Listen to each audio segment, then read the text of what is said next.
Pwede iba-iba? Ano iba-iba? O isang ano lang, isang kulay lang sa lahat? Hindi, isang kulay lang sa lahat. Okay ah.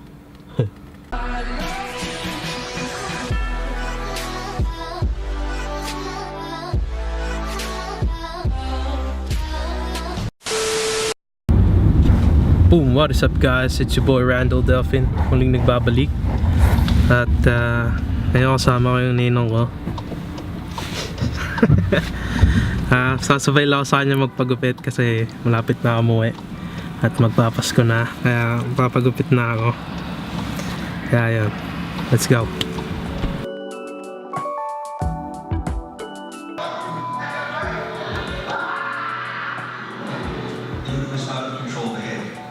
Jordan was never able to be formally booked into the jail. So today, Officer Henderson will take him through the process. There you go, Mr. Jordan.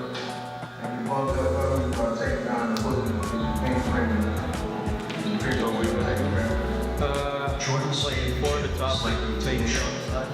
He is awaiting extradition on charges of armed robbery and attempted murder. So whenever they come, once you get to Indiana,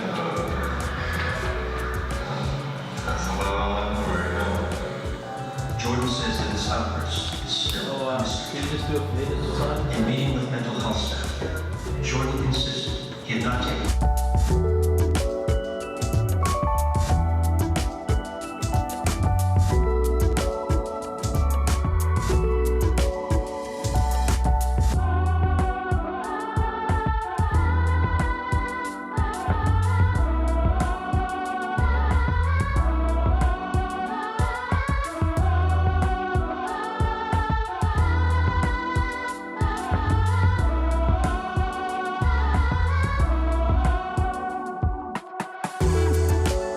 Meanwhile.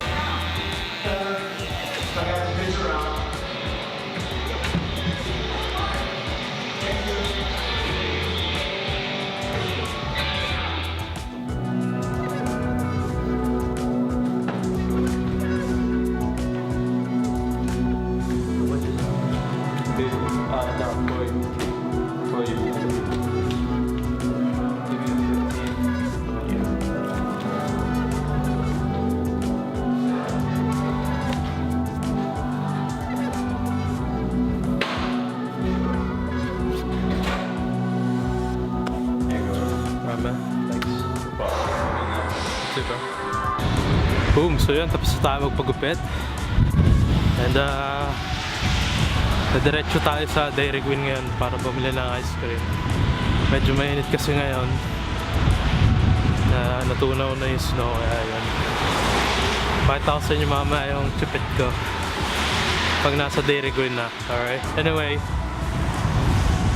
medyo grainy na naman yung video ko kasi hindi ko gamit yung pan low light ko. Pero pwede sa to. Pagkabili natin ng ice cream, uwi na tayo. So ibigay natin sa pinsan ko. Kasi feel maano ba yung ano, mahangin ba yung sounds. Pero ito yung baby.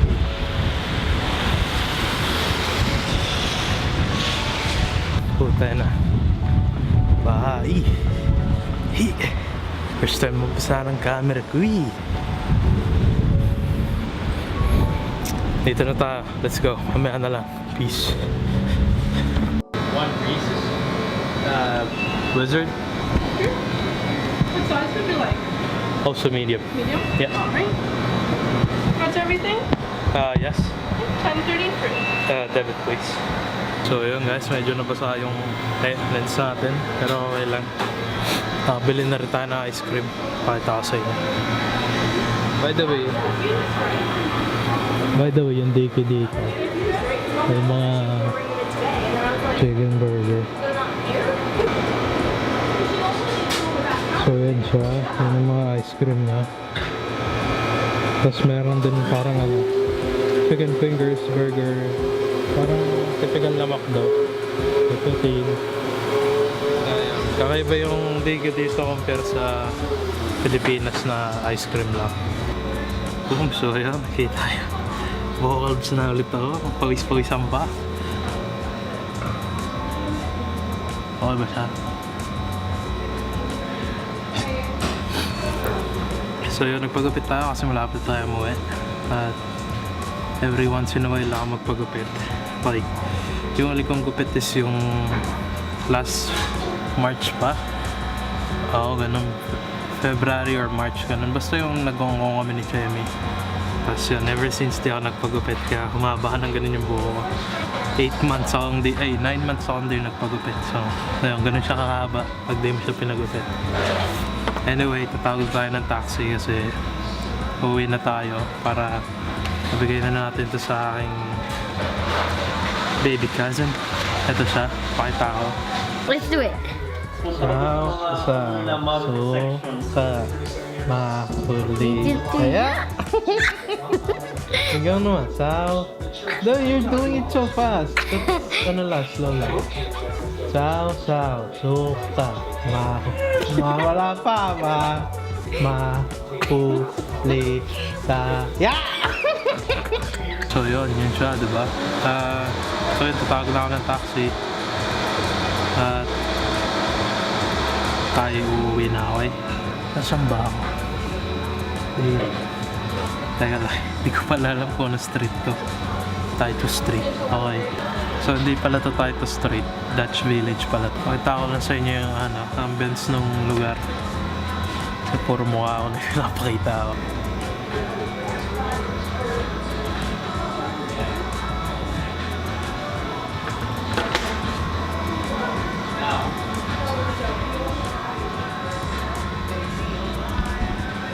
So yun siya, parang chill lang siya, diba?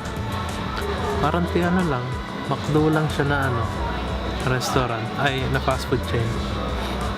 So yun, anyway, dito ko na siguro tatapusin yung vlog kasi paparating na yung taxi and umuulan na sa labas. By the way, nagustuhan nyo ba yung gupit ko? Comment down below. Kung curious kayo saan ako nagpapagupit sa Fade Masters kasi magaling sila mag-fade. Ayan. Anyway, tangina, grabe yun ako. 4 na daliri yung lapad. Anyway, comment down below kung nagustuhan nyo yung bago kong gupit and like, comment, and subscribe and support Filipino vloggers. Nasa muling vlogs, okay? Peace. Boom, kakala tapos na, no? May announce lang ako saglit. May paraffle ako na ginawa from previous vlog ko. I think 11 yun or 10, di ko sure. Pero gusto ko lang sabihin sa inyo kasi baka nanonood kayo tapos di nyo pala alam. Meron akong pinaparaffle na TI8 Collector's Ages sa group na pangalan na Too Easy Market. Lilink ko sa description below yung group para makasali kayo sa group na yon. Then lilink ko rin dun yung thread ng mismong event post. Okay, nandun lahat ng steps kung paano sumali.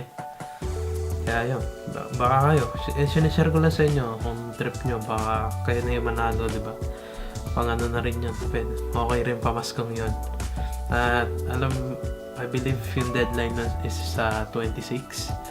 Kaya sali na kayo hanggat maaga pa. So yun, share ko lang. And ito na siguro yung last vlog ko sa Canada for this year kasi magpapasko na and malapit na rin yung flight ko. So hopefully maging okay yung trip namin sa Pilipinas and sana magustuhan nyo rin yung mga darating kong vlogs kasi marami na ako naiisip na mga gagawin and all that shit. Hopefully magustuhan nyo and hopefully sana nandyan na kayo. Kaya yun, gusto ko lang batiin kayo ng Merry Christmas and Happy Holidays. Yun, kita-kits tayo sa susunod na vlog, which is probably pagka yung flight na nga namin, nasa airport na ako. Kaya yun, maraming salamat sa pag-support.